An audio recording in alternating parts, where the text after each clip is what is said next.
Hello, my name is Junile J. Songko, the second reporter of Group A. My topic is all about banking and insurance. Certain insurance products have natural synergistic relationship with bank loan products. Investors must determine the difference between a bank selling insurance through an agent, other special financial institution policies.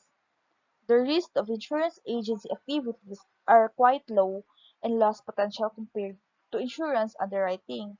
Early 1980s, several insurance companies and other businesses have developed indirect ways to participate in banking operations.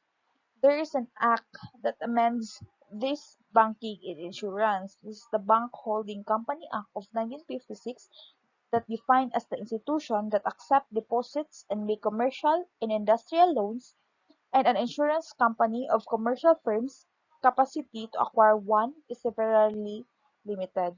The second act is the Financial Services Modernization Act of 1999.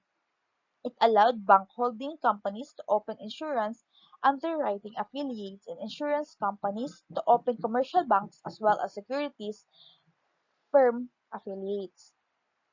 The Financial Services Modernization Act of 1999 has changed the restriction of ownership limited imposed on financial services holding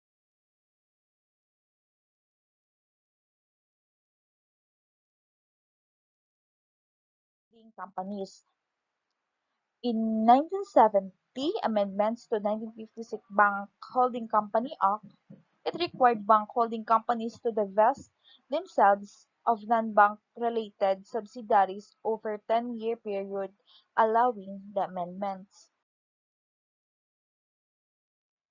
Next is the second topic, which is the non-bank financial service firms and banking.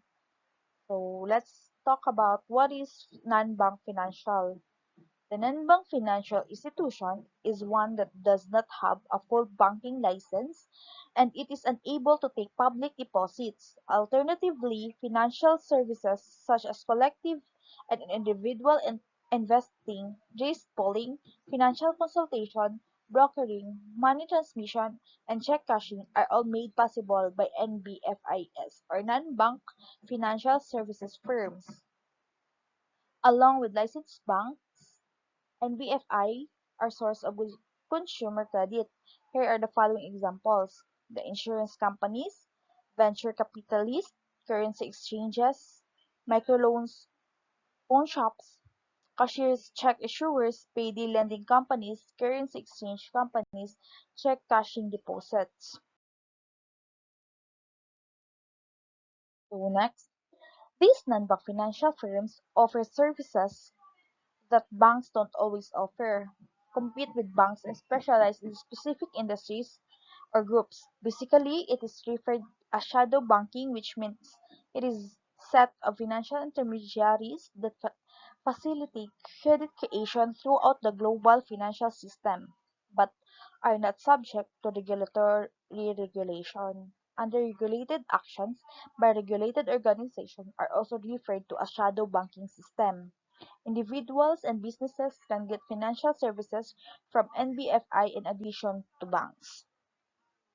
They have potential to compete with banks in supply of these services.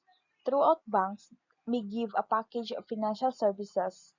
NBFIs bundle these services and personalized offering to certain populations. So, primarily the following, such as hedge funds, unlisted derivatives, or even other unlisted instruments, are some example of underregulated intermediaries. In fact, few impediments existed when it came to entering and quitting various areas of non-bank financial service activity. Furthermore, non-bank financial services provides are increasingly provided traditional banking services. Money market mutual funds, for example, provide checking accounts and deposit services, while commercial, real estate, and consumer loans are provided by corporations, which compete directly with services provided by commercial banks.